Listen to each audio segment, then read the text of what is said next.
अस्सलाम वालेकुम, मैं हूं मुदस्सिर कदीर और आप देख रहे हैं हेल्थ वेलनेस। और हेल्थ वेलनेस में आज हम आपकी मुलाकात करवाएंगे न्यू हॉस्पिटल के professor of urology unit 2 professor doctor Shamsul Islam से। और इनसे हम बात करेंगे, उन्होंने एक यूनिट का आगाज़ किया। वो यूनिट कौन सा है जी? वो यूनिट है इनफर्टिलिटी के हवाले से, यानी कि अब न्यू अस्पताल में होगा मेल बांझपन का इलाज, वो भी बिल्कुल फ्री, प्रोफेसर डॉक्टर शमसुल इस्लाम की जेर निगरानी। तो हम डॉक्टर शमसुल इस्लाम से मिलने के लिए उनकी यूनिट की तरफ बढ़ते हैं। उनका यूनिट जो है वो यूरोलॉजी 2 में है और मैं इस वक्त मौजूद हूँ मेन बिल्डिंग में, जिसको हम एमरजेंसी की बिल्डिंग भी कहते हैं। और वो मेरे सामने बिल्कुल नज़र आ रहा है।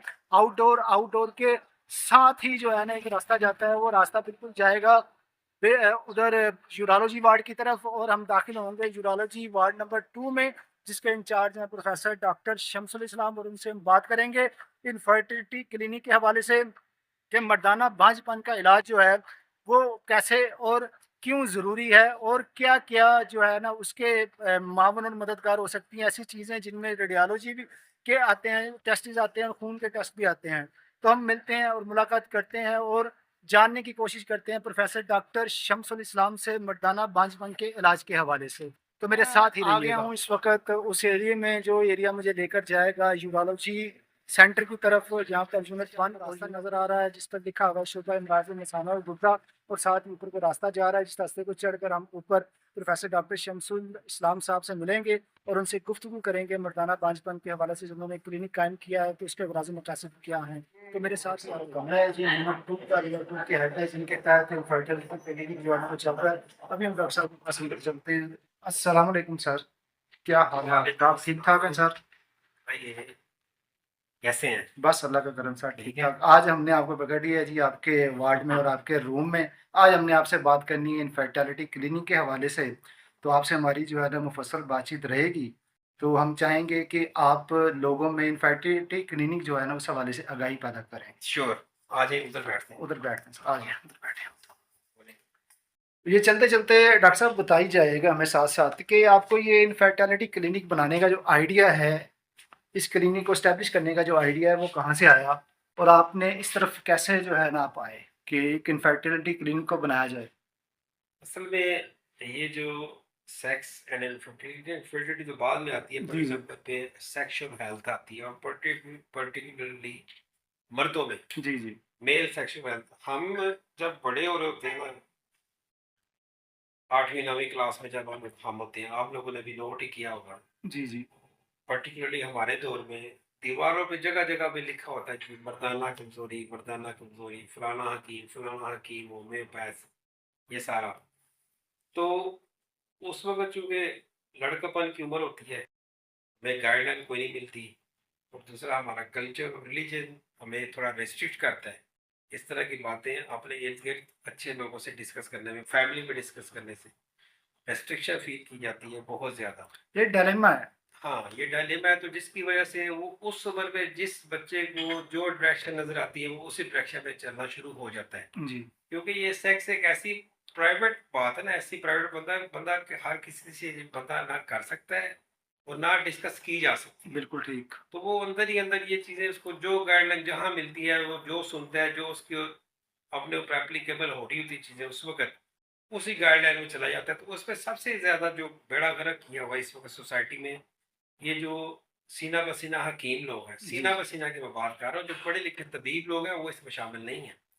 सीना बसीना जो जगह जगह गली मोहल्ला में बैठे हैं, वो इन हमारी नौजवान नस्ल को दो चार फिक्रें क्या है कि इतना को ख़राब कर देते हैं, जिनमें वो मशहूर है जी कि आप तो ये मसला है, आप सेक्स के काबिल ही नहीं है, आपकी हड्डियां गल जाएंगी, आपके जोड़ जो आप दे जाएंगे, आपके अंदर मर्दाना कमजोरी है वो ख़त्म नहीं होगी।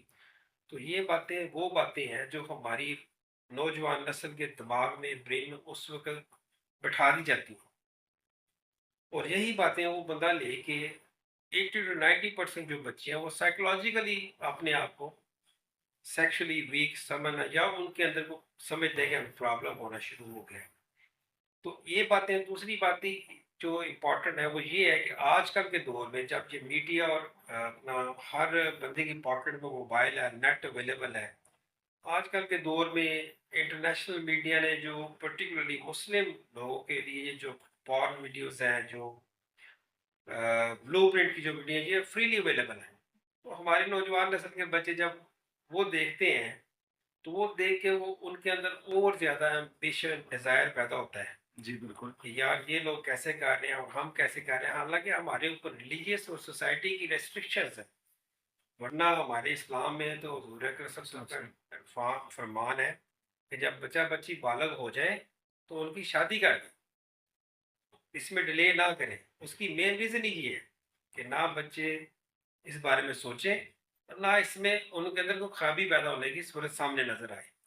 और हमारा जो सोसाइटी है वो हम कहते हैं जी बच्चा पैरों पे खड़ा हो जाए, बच्चा पैरों पे खड़ा हो जाए। पैरों पे खड़ा होते होते उसकी उम्र 25-30 साल हो जाती है। बिल्कुल ठीक है। इसी दौरान वो बच्चा जो है वो बेचारा, चूंकि ये 15-16 साल की उम्र के बाद जब बंदा बालग हो जाता है तो उसकी जिस्मानी नफ्सियाती ज़रूरियात होती हैं, बिल्कुल ठीक। तो वो उन्हीं को लेके वो बच्चा जो है वो फिर खराब लाइनों में चढ़ जाता है। उसके बाद पे दर पे मसाइल का शिकार होना शुरू और हो फिर जाता वो है। एक हकीम से दूसरा हकीम, दूसरे से तीसरा हकीम, फिर चौथा, फिर क्वैक्स, फिर अपने दोस्तों की कंपनी। वो इन सब की बातें सुन-सुन के वो बच्चा जो कि सुपर फिट होता है। जवान बच्चे में क्या प्रॉब्लम होनी है, लेकिन वो इतनी बातें इधर से अपने अंदर वो स्टोर कर लेता है कि वो अंदर ही अंदर अपने आप को समझता है कि यार मैं तो शायद शादी के काबिल ही नहीं, हुँ, हुँ। मुझसे तो कुछ होना ही नहीं है। तो ये चीज़ें हमारी सोसाइटी में बहुत ज़्यादा घोल दी गई हैं, इन जो नासमझ हकीम लोग बैठे हुए हैं, उनके ज़रिए। जिसकी वजह से ये जो क्लिनिक की एस्टेब्लिशमेंट थी, ये जी, जी। इसी वजह से ये हमारी नौजवान नस्ल को और उन लोगों को जो शादीशुदा हैं, जो इस दौर से गुजरे हैं, उनको जो जेन्युइन प्रॉब्लम है, उनके हल के लिए, उनकी गाइडलाइंस के लिए ये बड़ा ज़रूरी था। और ये जब से मैं यूरोलॉजिस्ट बना था, मैं इसके ऊपर प्राइवेट तौर पे तो काम कर ही रहा था। अब अल्लाह ताला ने मुझे मौका दिया था, प्रोफेसर बना हूँ, तो मैं इसके ऊपर काम कर रहा था। तो अब इसी चीज़ों को मद्देनज़र रखते हुए इस क्लिनिक का हमने इनॉग्रेट किया है। पिछले साल भी इसी हिसाब से हमने लोकेशन करवाई है। बिल्कुल ठीक है। तो अब सेक्स के साथ-साथ अब चूँकि मेल इनफर्टिलिटी भी एक बड़ा इश्यू है। जी, बिल्कुल। जो शादीशुदा हज़रात, मर्द हज़रात जिनके औलाद नहीं होती, वो भी जो पढ़े लिखे लोग हैं वो तो डॉक्टरों तक अप्रोच उनकी हो जाती है। जो अनएजुकेटेड हैं या जिनके पास रिसोर्सेज़ नहीं होते, वो क्लीनिक हकीमों के पास चले जाते हैं। तो ये स्क्रीनिंग का जो मतलब एक समझें कि पोर्टफोलियो है वो ये है कि क्योंकि आपका मामला मेडिकल से ताल्लुक़ रखता है, तो आपको इसके लिए अस्पताल आना ज़रूरी है और ये सरकारी सेटअप में वाहिद हॉस्पिटल है, न्यू हॉस्पिटल जहाँ पर इस क्लिनिक का आगाज़ किया गया है। जी, ये जो कि एविडेंस बेस्ड हम लोग डॉक्टर हैं, जी, जी। एविडेंस बेस्ड साइंस के ऊपर हमारी सारी बेस खड़ी है। जी, बिल्कुल। तो हमारे पास जो लेटेस्ट इंटरनेशनल गाइडलाइंस हैं, जो इलाज चल रहा है सेक्स का, इनफर्टिलिटी का, हम उसी के ज़रिए उसी को मद्देनज़र रखते हुए अपने पेशेंट्स को ना हम एग्जामिन भी कर रहे हैं और उनको पूरी गाइडलाइन भी प्रोवाइड कर रहे हैं, जो जो रिसोर्स हमारे पास अवेलेबल उसके अंदर रहते हैं, ताकि मरीज़ का प्रॉपर तरीके से चेकअप हो, उसको हम इन्वेस्टिगेट करें और उसकी जो डायग्नोसिस बना के उसको डॉक्टर प्रॉपर ट्रीट। साहब नीचे हम सारा देख कर आए हैं पूरा यूनिट जो आपने बनाया है ओपीडी में कमरा नंबर 39 है शायद कमरा नंबर है ये 35। 35 में आपने और सेटअप जो है ना सारा किया हुआ है और इसको इनॉग्रेट किया था पिछले दिनों वाइस चांसलर महमूद अय्याज साहब ने। वो खुद आए थे जिन्होंने यहाँ पे आके जो है ना इसका आगाज़ किया जिसके साथ आप भी शामिल थे और गालिबन चेयरमैन फवाद नसरुल्लाह साहब भी वहाँ पे मौजूद थे। तो ये आपने जो सेटअप बनाया इस सेटअप के बारे में बताइएगा कि आपके पास से एक मरीज़ आता है जो इन मसाइल का शिकार है। तो उस मरीज़ का जो इलाज है उसका आगाज़ कैसे होगा और उसको कैसे आप मेडिसिन जो है ना वो बताएँगे कि आपने ये मेडिसिन लेनी है, ये टेस्ट वग़ैरह करवाने हैं? देखिए, इलाज का जो तरीक़ेकार है वो तो हमारा साइंटिफिक बेस्ड है, जी। जैसे डॉक्टर डील करते हैं।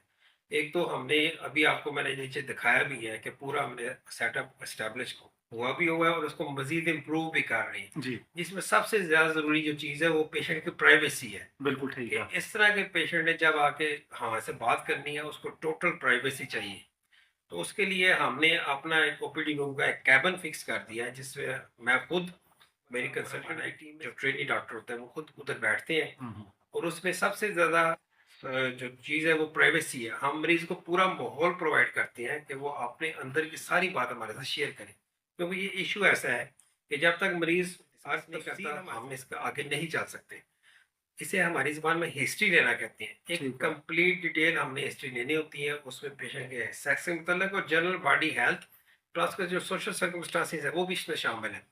वो सारे उससे हम लेके उसको पूरी प्राइवेसी दे के उसके बाद अगला स्टेप होता है उसी वक़्त उसका एग्ज़ामिनेशन करना। ठीक है। एग्ज़ामिनेशन भी एक पूरे प्राइवेट मतलब हमने बाकायदा वो दरवाज़ा बंद करके पर्दे लगे हुए हैं, पूरी उसको प्राइवेसी प्रोवाइड करते हैं और हम खुद उसका जो मुतल्लिका एरिया होता है, हम उसका खुद मुआयना करते हैं। मुआयना करने के बाद हम जो हमें नज़र आ रहा होता है कि भई इस मरीज़ को फर्दर इन टेस्टों की ज़रूरत है, वो टेस्ट हमारे वीसी साहब और सीईओ साहब की काविश से हमारे अंदर ये मेयो हॉस्पिटल में भी अवेलेबल है ठीक और है। पीछे फेडरल गवर्नमेंट की लेबॉरेटरी है सीनम। सीनम लैब। हाँ, वहाँ से भी ये टेस्ट हो जाते हैं।